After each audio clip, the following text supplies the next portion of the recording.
할렐루야. 우리 함께 나눌 말씀은 구약성경 요나서 1장 11절에서 16절까지 말씀입니다.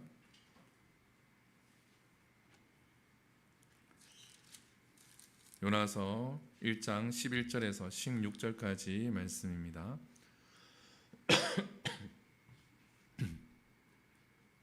우리 한 절씩 교독하시고 16절 함께 읽겠습니다.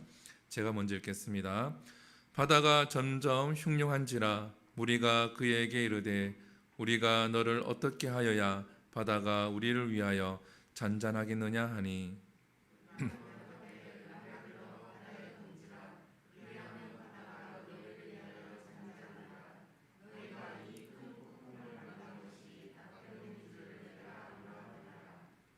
그러나 그 사람들이 힘써 노를 저 배를 육지로 돌리고자 하다가 바다가 그들을 향하여 점점 더 흉흉하여짐으로 능히 못한지라.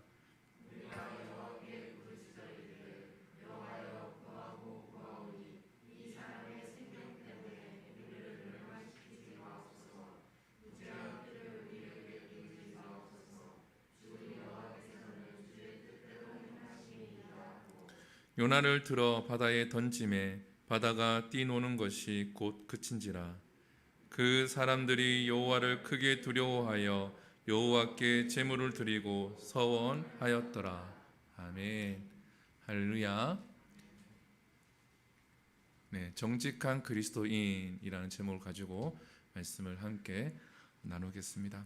계속해서 우리가 요나서를 이제 계속 묵상을 하고 있는데 오늘은 정직한 그리스도인이라는 주제를 가지고 말씀을 나눌 텐데, 요나 하면서 정직이라는 단어가 떠오르십니까? 요나를 보면 우리가 보통 불순종한 자, 그리고 하나님 낯을 피한 자, 그리고 니느웨 성에 가서도 끝까지 3일 길을 다 걸어가서 하나님의 말씀을 전한 것이 아니라 자기 의지대로 하루 길만 가서 하나님 말씀을 전하고, 또 동편에 서서 숨어서 니느웨 성이 망하기를 바라보고 있었던 자가 요나입니다. 그렇기 때문에 요나서를 우리가 보면서 정직하다라는 단어를 떠올리기는 힘듭니다. 그의 마음이 늘 불편했던 것도 사실이고, 하나님 말씀에 반하는 행동을 하고는 싶은데 하나님이 두려워서, 또 하나님 물고기 뱃속에서 또 하나님을 또 만났고, 그렇기 때문에 어쩔 수 없이 그 순종하는 과정들을 성경에 보면 잘 나타나 있기 때문에 우리는 요나를 생각하면 정직하다라는 단어를 떠올리기가 힘듭니다. 그러나 우리 오늘 본문을 통하여서 요나의 정직한 모습을 우리가 함께 보고 나누면서 은혜를 나누도록 하겠습니다. 제가 찬양을 할 때 숨 쉬는 게 조금 불편한 게 있어요. 사실은 한 수년 전에 제가 동탄에 오기 전에 계속 선교단 활동도 하고, 찬양은 잘 하지 못하지만 선교하던 활동도 하고, 또 이렇게 어려운 상황에서 계속 찬양을 쉬어본 적이 없던 것 같아요. 그래서 이제 동탄에 올 때도 이제 찬양하는 걸 같이 하고 왔었는데, 오기 전에 이렇게 목이 다쳤어요. 근데 보통 성대 결절 이렇게 해서 다치는데, 저는 이제 좀 독특하게 이렇게 성대가 이렇게 있으면 이렇게 숨이 들어갔다 할 때 양쪽에서 이게 펄럭펄럭거리는 게 있대요. 근데 그쪽 한쪽이 제가 기능이 이렇게 안 좋아진 거예요, 갑자기. 그래서 이게 저만 있는 게 아니라 가수들도 있고 성악하시는 분들도 이러한 이렇게 나타난대요. 그래서 그 음성 치료를 통해서 치료를 받는데, 저도 한 1년간을 받았는데 회복이 안 되더라고요. 그래서 숨을 쉬거나 춤을 삼키거나 찬양할 때, 그럴 때에 좀 이렇게 어려움이 있어서 듣기에 여러분들이 불편할 수도 있는데, 그럴 때는 여러분이 더 크게 찬양을 해주면 제가 좀 숨을 쉴 수도 있고 춤을 삼킬 수도 있습니다. 조금 이해해 주셨으면 좋을 것 같습니다. 다시 본문으로 돌아가서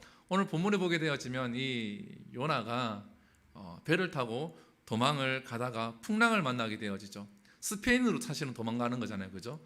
스페인으로 이렇게 도망가는 그 길에 풍랑을 만나게 되어집니다. 우리가 지난 시간에 나눈 것처럼 이 요나 때문에 배에 타고 있던 사공들이 어려움에 처하게 되어지죠. 하나님을 믿는 사람 때문에 다른 사람들이 어려움에 처해진다라는 거죠. 우리 그리스도인들이 있는 곳에는 빛이 드러나야 할 줄 믿습니다.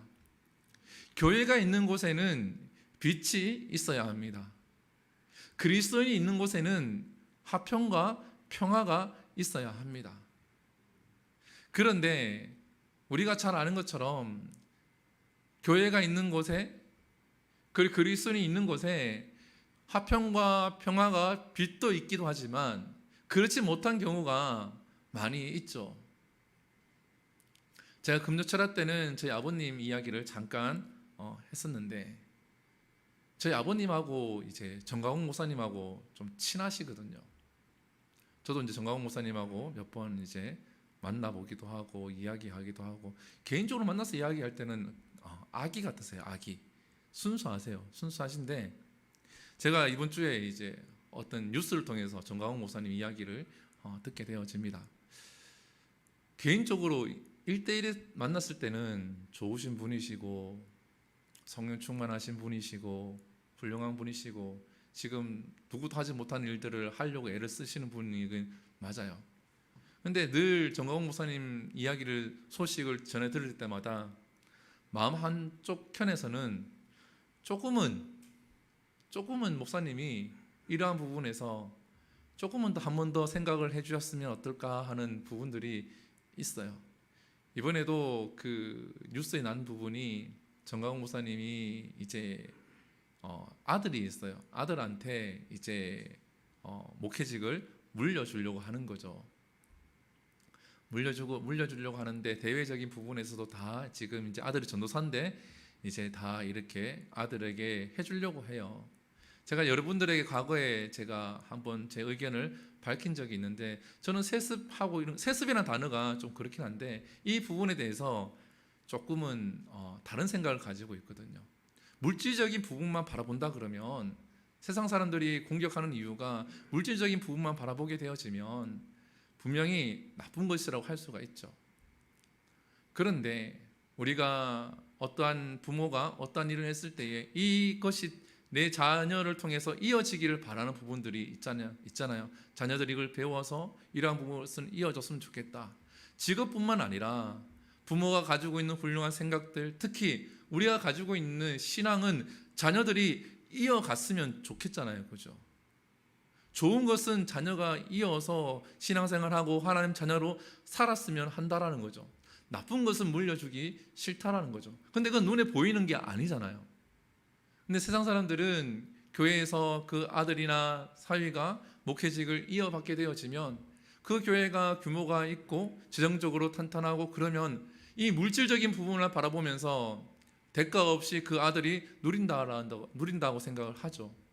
그러나 반대로 좀 다르게 생각하게 되어지면 영적인 부분에서는 아버지의 그러한 부분들을 보고 자라서, 그리고 더 뛰어난 목회자로서 그 교회를 이끌어갈 수도 있다라는 거죠. 왜? 어렸을 때부터 봐왔기 때문에 그 영성을 이어서 갈 수가 있다라는 겁니다.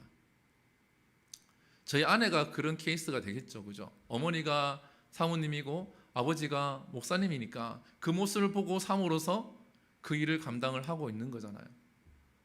근데 그러한 부분에서는 아무런 말을 하지 않는 거죠. 물질적인 부분에서만 보면은 나쁜 교회, 나쁜 목사가 되는 겁니다. 제가 안타까운 거는 정가홍 목사님이 그 아들이 이어받을 수도 있고 할 수도 있다고 생각을 합니다. 그러면 조금은 정식적인 절차를 거쳐서 하면 좋죠. 그런데 공동회의를 했는데 1분 만에 그냥 목사님이 아멘이시죠 하고 아멘 하고 통과를 시키는 거죠. 그 교회만의 특징이긴 하지만, 물론 교인들이 다 원하니까 될 수도 있는 부분이지만 그러한 부분들이 조금은 아쉽다라는 거죠. 정말로 이력서를 받고 그리고 성도들 앞에서 여러 명이 같이 설교를 하고 그 설교들 가운데 중에서 그래도 그 아들의 목사가 설교가 그래도 그 10명 중에서 한 3번째, 2번째 정도만큼 설교가 우리에게 은혜를 주더라.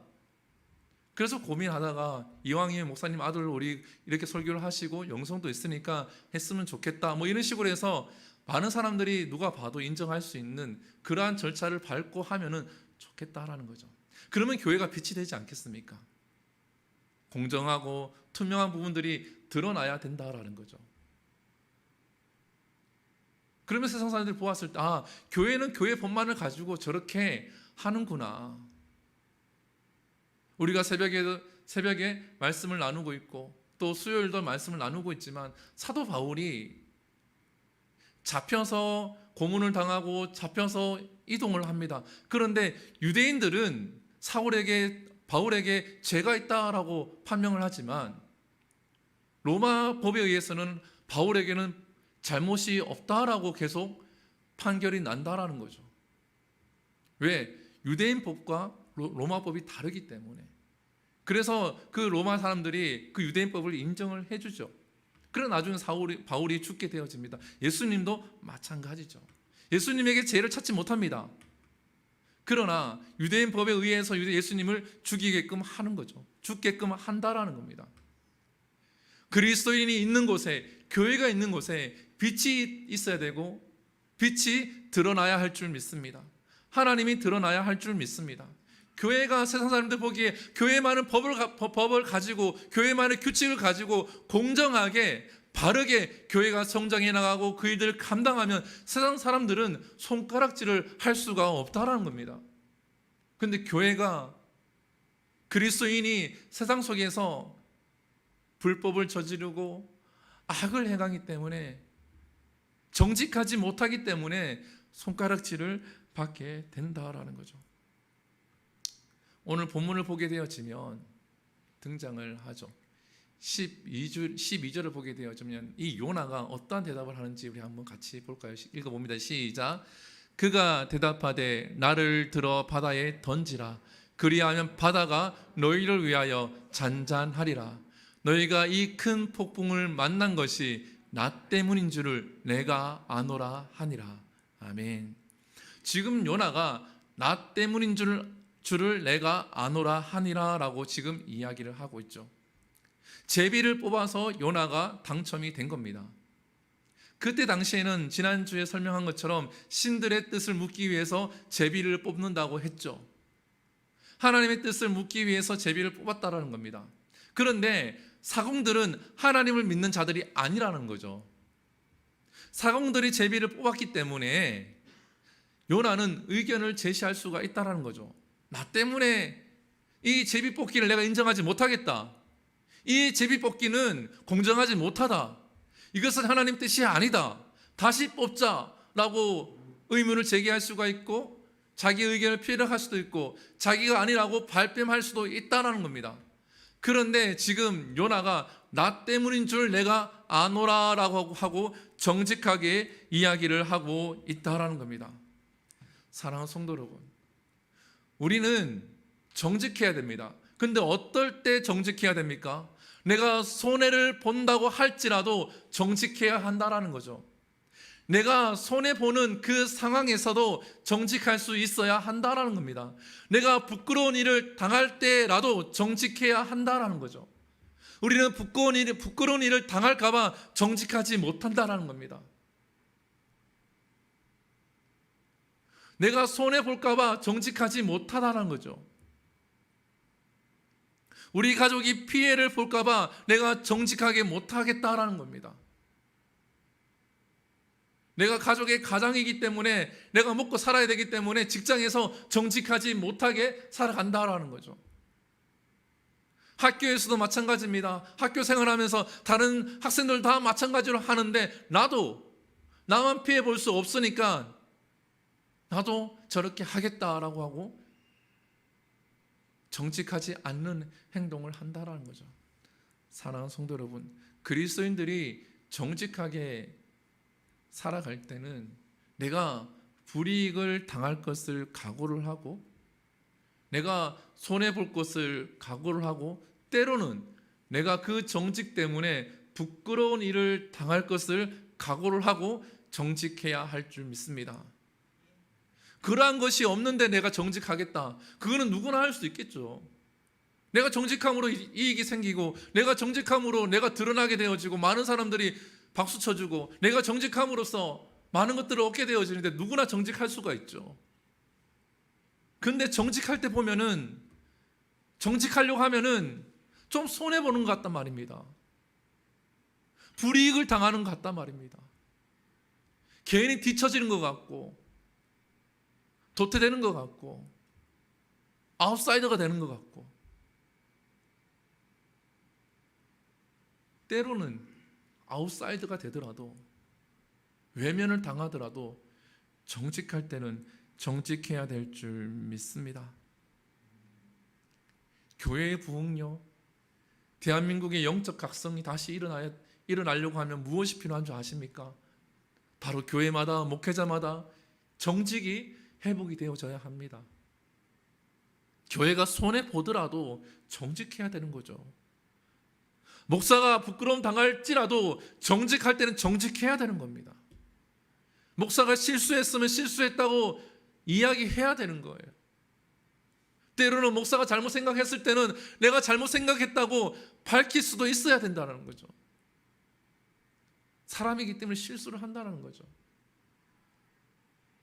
근데 그걸 덮으려고, 그것을 막으려고 성도의 마음을 아프게 하고, 거짓말을 하고, 부교자를 대타로 세우고. 사랑하는 성도 여러분, 그리스도인들은 부끄러울 때, 또 다른 말로 조금 쪽팔릴 때에 정직할 줄 알아야 될 줄 믿습니다. 아멘이십니까? 이동훈 목사님 유명한 예화가 있죠. 이동훈 목사님이 부흥회를 갑니다. 부흥회를 가서 하고 난 다음에 다음 시간에는 우리가 히브리서 14장 1절에 10절까지 말씀을 나눌 텐데 읽고 오시라고. 그리고 그 시간이 되어져서 이동환 목사님이 얘기하시죠. 히브리서 14장 1절부터 10절까지 읽고 온 분들 손들으라고 그걸 손을 듭니다. 그리고 목사님이 얘기하죠. 교회의 부흥은 정직에서부터 옵니다. 히브리서 14장이 있습니까? 없습니까? 없지요. 읽지 않았는데 그냥 목사님이 읽어온 사람 하니까 손든 사람이 있다라는 겁니다.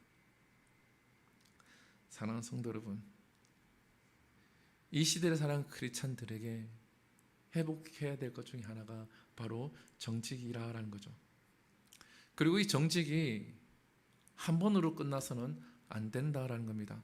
오늘 본문에 보게 되어지면 12절이라고 하고 나온 다음에 13절을 볼게요. 한번 같이 읽어봅니다. 시작. 그러나 그 사람들이 힘써 노를 저 배를 육지로 돌리고자 하다가 바다가 그들을 향하여 점점 더 흉흉함으로 능히 못한지라. 아멘. 바다가 점점 더 흉흉해졌다라는 거죠.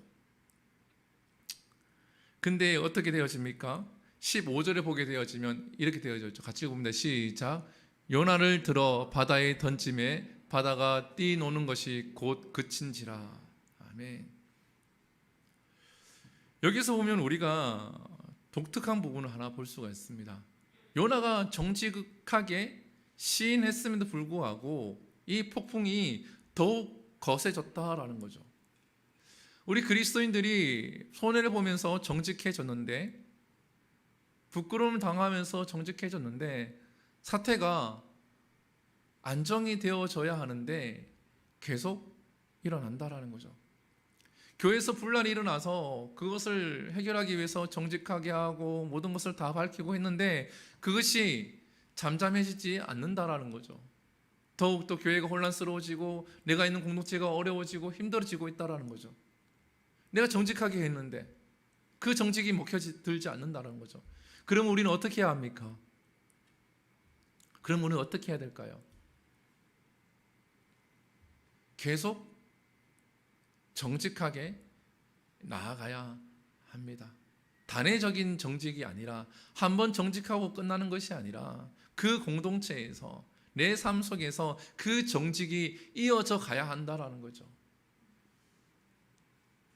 다음 부끄러움을 당하는 것이 싫어서 다음에는 하지 아니하고, 이번엔 내가 손해봤으니까 다음에는 내가 손해보지 않기 위해서 정직을 포기하는 것이 아니라 손해를 보고 불이익이 이어진다고 할지라도 끝까지 정직해야 한다라는 거죠. 이 요나가 바다에 던져집니다. 성경에도 그렇고 어떠한 것에도 보면 요나가 발버둥 친 장면이 없어요. 그냥 바다에 던져지게 됩니다. 오히려 사공들이 이 요나를 바다에 던지지 않기 위해서 14절에 보게 되어지면 그들이 열심히 배를 젓지요. 13절도 보면 그들이 배를 젓고 요나를 구하기 위해서 애를 씁니다. 그러나 바다가 잔잔해지지 않으니까 이 요나를 바다에 던지게 되어지죠. 우리나라 고전에 보면 심청 이야기 아시죠? 그죠? 공양미 300석에 심청이 바다에 이렇게 몸을 던지지 않습니까? 그런 뭔 대가를 받고 지금 요나가 바다에 떨어지는 게 아니라는 겁니다. 우리가 정직할 때에 그 정직을 대가를 받고 대가를 생각하면서 정직해서는 안 된다라는 거죠. 그 정직이 이어질 때는 때로는 내 손해가 1에서 2가 되어지고 2에서 4가 되어질 수도 있다라는 겁니다. 우리가 세상 사람들도 이야기를 하죠. 정직해야 된다라고 얘기하죠. 지금 손해보는 것 같지만 그 정직이 나중에는 다 나에게로 돌아온다. 세상 사람들도 이야기를 하죠. 그만큼 세상 사람들도 정직에 대해서 중요하게 이야기를 합니다. 우리 그리스도인들은 목숨이 끊어지는 그러한 손해가 있다고 할지라도 정직해야 한다라는 거죠. 누구의 이름으로? 그리스도의 이름으로, 예수님의 이름으로 우리 삶 속에서 정직해야 합니다. 우리가 가정에서도 정직해야 합니다. 특히 부모로서 자녀 앞에서 정직해야 되고 남편으로서 아내로서 상대방에게 정직해야 합니다. 가까운 사이이기 때문에 부모와 자녀 사이이기 때문에 그냥 지나가는 것이 아니라 부끄럽더라도 정직해야 되는 거죠. 한 번은 제가 운전을 이제 아이가 이제 오산에 성교원을 다니니까 자주 이렇게 가잖아요. 한 번은 제가 이렇게 가는데 노란불인 거예요. 노란불인데 저는 노란불인 거 보고 이렇게 지나가는데 아들이 옆에서 이야기하더라고요. 아빠 왜 신호 위반해? 그러더라고. 그래서 내가 아닌데 난 노란불에 지나갔는데 아니 아빠 빨간불에 지나갔어. 첫째가 어제도 집에 들어가니까 12시 반인가 1시 집에 들어갔는데 그 매트 위에다가 그 종이를 이어 붙여가지고 도로를 그려놨다. 도로를 점선, 실선, 안전지대, 횡단보도 지가 다 그려놨더라고요. 하도 차를 타고 다니니까 그런 것만 봐서 마음이 조금 이런 것만 보여주는가 싶기도 하고 그런데 저보고 빨간불이 지나갔대요. 아니야 아빠 노란불이 지나갔어. 아니야 아빠 빨간불이 지나갔어. 그래서 제가 결국은 그래? 아빠는 노란불인 줄 알았는데 미안해 그랬다니까 아빠 미안하지? 아빠 잘못했지? 그래. 잘못했어 하고 이렇게 지나갔어요. 우리 아들이 말수가 좀 없어요. 사실은 다른 사람 앞에 말을 잘 못하거든요. 근데 저한테는 말을 잘해서 그나마 다행히 한데 그렇게 얘기할 때 미안해 그랬더니 아빠 잘못했지? 그러길래 그래. 설교를 준비하면서 그 장면이 떠오르더라고요. 우리가 자녀 앞이든 가족 앞에서도 우리가 정직해야 합니다. 때로는 자녀한테 부끄러움을 당할 수가 있죠. 나는 그렇게 자녀한테 정직하라고 바르게 살아라고 얘기했는데 내가 바르게 살아가지 못할 때 자녀가 때로는 아빠는 왜 그렇게 해? 엄마는 왜 그렇게 했을 때에 이거 괜찮아 이렇게 할 수도 있어 이렇게 얼버무려서는 안 된다라는 거죠. 하나님이 보고 있다라는 거죠. 하나님 어떻게 얘기하십니까? 내가 거룩하니 너희도 거룩하라. 하나님은 공의로우시고 하나님은 정의로우시고 하나님은 정직한 분인데 우리 보고 그렇게 하라고 하시고 하나님은 그렇게 살아가기 때문에 우리도 그렇게 살아가야 한다는 거죠. 자녀들에게도 마찬가지입니다. 아내에게 남편에게도 마찬가지고 직장에서도 마찬가지입니다. 과거에 제가 에어컨 기사 이야기를 한번 한 적이 있습니다. 정직한 에어컨 기사가 있었는데 이 에어컨 기사가 부사수로 있을 때 이야기입니다. 이 부사수로 있을 때 선배 따라서 에어컨 설치를 할 때에 이 설치 비용에 대해서 일반 국민들은 잘 모르잖아요. 그러죠. 그래서 때로는 2만 원, 3만 원, 많게는 5만 원 이렇게 업해서 부른다는 거죠. 그리고 지금은 이제 센터에서 다 이렇게 하기 때문에 그렇게 할 수 없는 시스템인데, 과거에는 3만 원, 5만 원, 2만 원 이렇게 업해서 부른다는 거죠. 그리고 그것을 챙겨서 밥값, 뭐 담배값, 뭐 때로는 술값 이렇게 쓴다는 거죠. 이것을 이제 후배한테 가르치는 거죠. 근데 이 후배는 크리스찬인 거죠. 크리스찬. 저는 그렇게 못하겠다고. 그리고 앞으로 이제 갈 때마다 그 요금 얘기할 때 선배가 이야기하기 전에 이 후배가 먼저 선수를 치고 얘기를 하는 거예요. 그러니까 선배가 한두 번은 봐주죠. 근데 계속 그렇게 하니까 열받는 거죠. 이게 일주일 치면 돈이 얼마예요? 한 달이면 돈이 얼마입니까? 그런데 자꾸 이 후배가 자꾸 앞으로 치고 나가서 계속 얘기하는 거죠. 그랬더니 이 선배가 이제 이 후배를 자르기 위해서 이제 상부에 이제 이야기를 한 거죠. 고참한테. 지금까지 관행이 있었기 때문에 그 자기를 가르쳤던 고참한테도 다 이야기하는 거죠. 근데 결국 누가 잘렸습니까? 선배가 잘립니다. 선배가 잘리고 그 에어컨기 부사수가 이제 사수가 되어서 이제 정직하게 행했다는 이야기가 있습니다. 사랑하는 성도 여러분, 우리가 돈에 눈이 멀고 사람에게 눈이 멀고 다른 것에 눈이 멀면 정직할 수가 없어요. 한 번은 정직할 수가 있지만 이어지는 건 어렵다라는 거죠. 근데 그리스도인들은 손해를 본다고 할지라도 끝까지 정직해야 될 줄 믿습니다. 역대하 7장 14절에 보면 이러한 말씀이 있습니다. 같이 읽어볼까요? 시작. 내 이름으로 일컫는 내 백성이 그들의 악한 길에서 떠나 스스로 낮추고 기도하여 내 얼굴을 찾으면 내가 하늘에서 듣고 그들의 죄를 사하고 그들의 땅을 고칠지라. 아멘. 아멘. 어떻게 할 때 하나님 고쳐주신다는 거죠? 악한 길을 떠나. 우리 그리스도인들이 죄를 안 짓기를 원하죠. 그죠? 우리 그리스도인들이 제약된 삶에서 벗어나기를 원하죠. 그 가장 쉬운 방법이 바로 악한 길에서 떠나고 스스로 낮추고 기도할 수 있는 가장 쉬운 길이 바로 정직해지는 길입니다. 교회가, 이 나라가 다시 고쳐지고 회복되기 위해서는 그리스도인들이 정직해지면 하나님께서 그 땅, 그들의 땅을 고칠지라, 회복시켜 주신다라는 거죠. 이 나라가, 이 대한민국이 안정되기를 원하십니까? 우리가 살고 있는 이 사회가 안정되어지고 풍성해지기를 원합니까? 그러면 우리 그리스도인들이, 하나님의 백성이 우리들이 악한 길을 떠나야 합니다. 그 악한 길을 떠나는 가장 최고의 방법이 정직하게 살아가는 거죠. 정직한 그리스도인들이 이어지는 겁니다. 정직한 릴레이가 일어나는 겁니다. 우리 교회에서부터 시작해서, 우리 가정에서부터 시작해서 그 정직한 릴레이가 일어나야 한다는 거죠.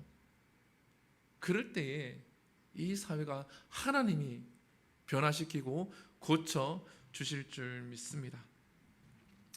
그리고 난 다음에 내가 정직하게 되어지면, 우리가 정직한 삶을 살게 되어지면 창세기 39장에서 나타난 이러한 현상들이 우리 가정과 우리 공동체와 우리 사회에 일어난다는 거죠. 우리 한번 읽어볼까요? 시작. 그가 요셉에게 자기의 집과 그의 모든 소유를 주관하게 한 때부터 여호와께서 요셉을 위하여 그 애굽 사람의 집에 복을 내리심으로 여호와의 복이 그의 집과 밭에 있는 모든 소유에 미친지라. 아멘. 애굽 사람의 집에 복이 있대요. 그리고 그 복이 그 집과 밭의 모든 소유에 하나님께서 복을 주십니다. 그런데 누구를 위해서요? 요셉을 위하여서, 요셉이 거하고 있는 그 보디발 집이 가지고 있는 모든 소유와 땅에 하나님이 복을 주신다라는 겁니다. 아멘이십니까? 나 한 사람이 정직할 때에 하나님은 나를 위하여서 우리 가정과 우리 교회와 이 사회에 하나님이 복을 허락하신다는 거죠. 우리는 이러한 진리를 깨달아야 합니다. 이러한 말씀들을 묵상을 하면 날마다 정직하기 위해서 하나님 앞에 이것을 붙들고 기도할 때에 하나님께서 이 땅을 고치시고 이 땅에 복을 내리시고 이 땅을 회복시켜 주시는 겁니다. 누구를 위해서요? 나를 위해서. 하나님 앞에서 정직하게 살아가는 정직한 그리스도인을 위하여서 하나님께서 그가 속한 공동체와 그가 속한 가정에 하나님이 임재하시고 복을 내리신다는 거죠. 이러한 은혜를 경험하는, 이러한 하나님을 경험하는 우리가 되어야 되지 않겠습니까? 그래야지 세상에 나가서 더욱더 외칠 수 있는 것이 아니겠습니까? 이러한 하나님을 경험하지 못하니까 우리의 삶이 자신이 없는 거죠. 그리스도인으로 살아가는 것이 자신이 없다는 거죠. 교회에서는 자신이 있지만 세상에서는 자신이 없는 거죠. 왠지 부끄럽고, 교회 다닌다고 이야기하는 것이 왠지 수치스럽고, 괜히 교회가 뉴스에 나오고 뉴스에서 떠들고 안 좋은 이야기가 나오면 교회 다닌다고 이야기하는 것이 부끄럽다는 거죠. 근데 우리는 거꾸로 생각해 보아야죠.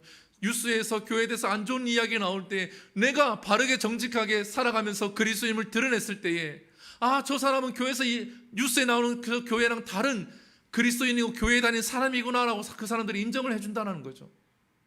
우리가 숨기면 우리도 그와 같은 사람이라고 인정하는 것밖에 안 된다는 거죠.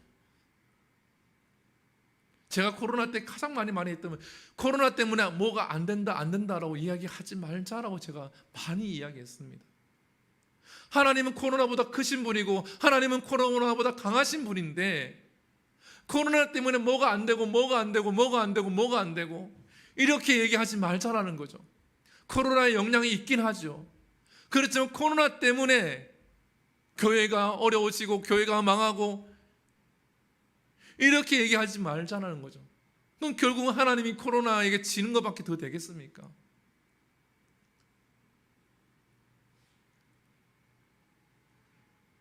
제 생일 때 대구에 있는 목사가 전화가 왔었어요. 전화가 와서, 원래 야구 선수였거든요. 야구 선수였는데 몸이 좋지 않아서 야구를 그만두고 목회를 하는 친구인데, 그 친구도 이제 나이가 꽤 찼어요. 근데 결혼을 안 했어요. 근데 나중에 이제 개척을 하겠다고 얘기하더라고요. 그래서 야, 결혼 안 하고 개척하는 거는 좀 힘들지 않겠냐, 막 이제 이런저런 얘기를 하다가, 근데 형님은, 이제 저는 형님은 그리고 코로나 가운데 개척해서 잘 이겨내고 잘 하고 있네요. 그러길래 제가 이야기했죠.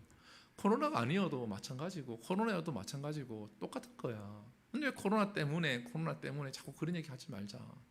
물론 코로나 때문에 예배를 좀 어렵게 드리고 전도를 못하고 이런 영향은 있지만, 코로나 때문에 교회가 안 되고 이러면은 말이 안 되지 않냐, 하나님 앞에.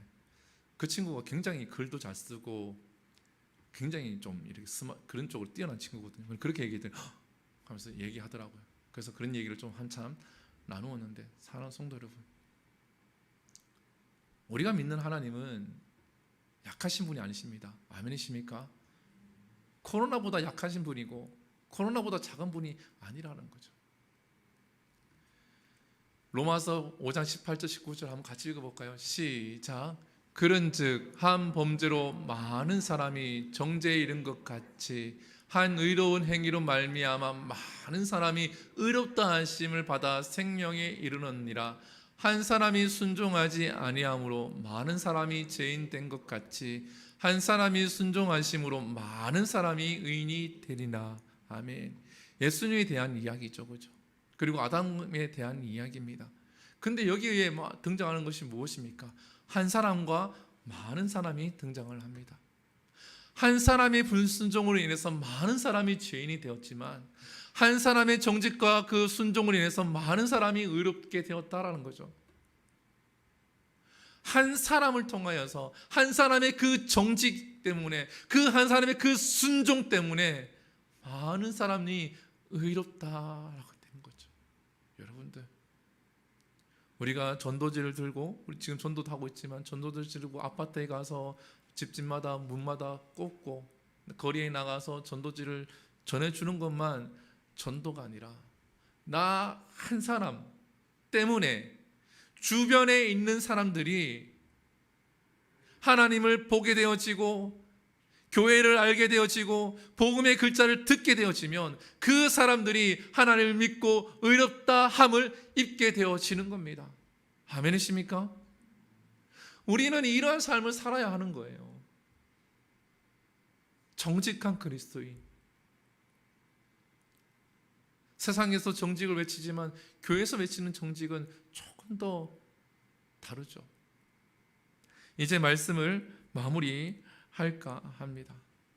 여러분들, 우리나라에도 보면은 유명한 목사님들이 많이 있습니다. 근데 그 유명한 목사님들의 삶을 들여다보고 그리고 함께 이야기해보고 그 목사님들의 책을 읽어보게 되어지면 대부분 어떻습니까? 하나님이 보고 있다라는 것을 의식하면서 정직하게 목회를 합니다. 교회가 크다고 해서 전 늘 얘기하지만 교회가 크고 작고가 중요한 게 아니라고 생각하거든요. 사람이 목사가 되어져서 비전이 있고 열정이 있고 이런 건 좋지만 목사가 되어져서 욕심이 생기고 욕망이 생기게 되어지면 정직할 수가 없어요. 정직할 수가 없다는 거죠. 사람들에게 칭찬받기를 원하고 물론 안 좋은 소리 들으면 마음이 아프게 하겠죠. 나의 연약한 부분들, 나의 단점들을 듣게 되어지면 마음이 아프죠.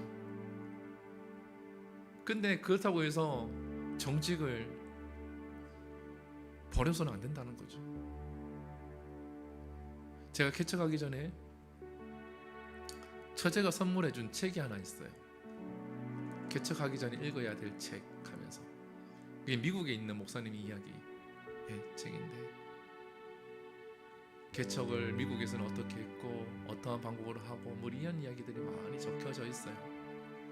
그 중에서 가장 제 마음에 이렇게 와닿았던 그 이야기는 그 목사님이 한 명의 성도 앞에서 자기가 거짓말한 거에 대해서 그렇게 목 놓아 울고 미안하다고 하고 했던 부분이라는 거죠.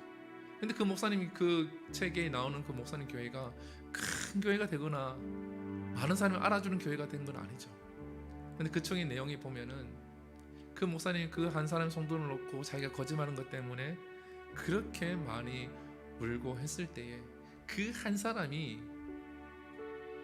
그 교회로 전도하지 못하지만 나중에 다른 주로 이사를 가서 그곳에서 많은 사람들에게 그리스도의 복음을 전하는 사람으로 살게 된다는 거죠.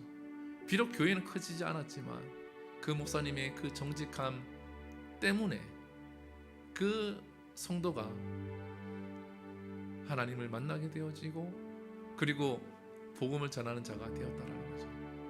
사랑하는 성도 여러분, 목사에게만 이 이야기가 해당되는 것이 아니라 그리스도인들에게 모두에게 해당이 되어집니다. 하나님 앞에서 정직하고 세상이 정직하고 그리고 때로는 손해보고 불이익을 당하고 부끄럽다고 할지라도 하나님은 그 정직한 모습을 보고 우리에게 복을 주시고 은혜 주실 줄 믿습니다. 이러한 삶을 살아갈 수 있는 우리 모두가 되기를 축복합니다. 우리 주를 위한 이곳에 우리 함께